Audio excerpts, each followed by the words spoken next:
আচ্ছা আমরা জেনারেটর একটা লাগাইতে হবে না এরকম? হ্যাঁ অবশ্যই, জেনারেটর তো এগুলো থাকে, আমাদের নাই। আমাদের এতদিন না ছোট না আমাদের ছোট, আমাদের এত বড় ইয়া আর ওই যে মেন গেটার কি বলে কি অটো অটো অটো MCC এটা তো একদম না নরমাল ওইটা তো না ওইটা আর এটা এগুলি ওয়াট পাওয়ার গুলি 110 কেবি না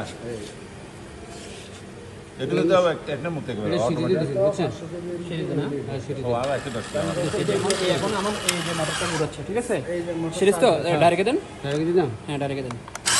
এই খুব চার্জিং হয়ে গেছে, ঠিক আছে। খুলে দেন না খোলা লাগবে না স্যার,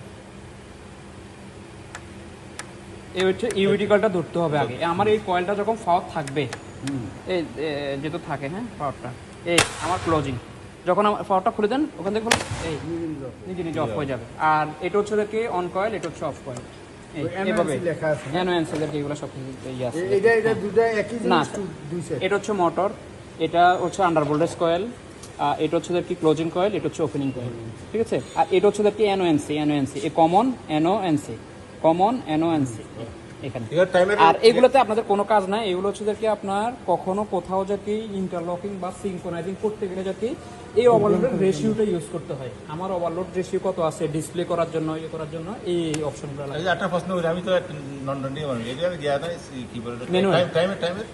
টাইমের সিস্টেম নেই না এসিবির মধ্যে এটা হলো কমপ্লিট আছে কি না এটা জিজ্ঞাসা করলাম। না, এটার মধ্যে কোনো টাইমার নেই। আর যদি অটোমেটিকলি করার জন্য, না না জানি না সেটা জিজ্ঞাসা না অটোমেটিকলি করানোর জন্য যাতে আপনাদের হয়তো যাতে কোনো যাতে ডিসপ্লে বা মানে আপনার টাইমার এই ধরনের ইউজ করে যাতে তখন অটোমেটিকলি অপশন সেটা হলো ভিন্ন। মানে ওটা হচ্ছে যাতে বিভিন্ন কাস্টমার চাহিদা মোতাবেকদেরকে আপনার প্যানেল করলে তখন যাতে তাহলে কার আসলে আছে এই না করে টাইমারের মাধ্যমে অন করে এই দেবে। জিনিস পছন্দ করতাম না। ও আচ্ছা, হ্যাঁ ওটা হলো যাতে ওটা কাজ ওভাবে ওয়ারিং করে নিতে হবে। এটা যেটা দেখতেছে এটা আপনার কোনো ফাংশনকে করবেন এটা উনি যা বলতেছে এটা হচ্ছে দেখি আমার কারেন্ট সেটিং, জি ঠিক আছে। এটা হচ্ছে দেখি আপনার টিফিং টাইমিং, ঠিক আছে। টিফিং টাইমিং হচ্ছে এটা হচ্ছে দেখি আপনার কত শর্ট সার্কিটের একটা মাত্রা আছে না, কত মাত্রায় সেই ট্রিপ করবে, এটা হচ্ছে দেখি সেটিং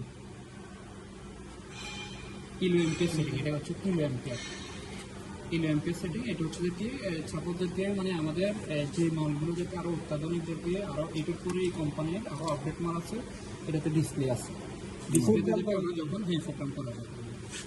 এখন এখানে তো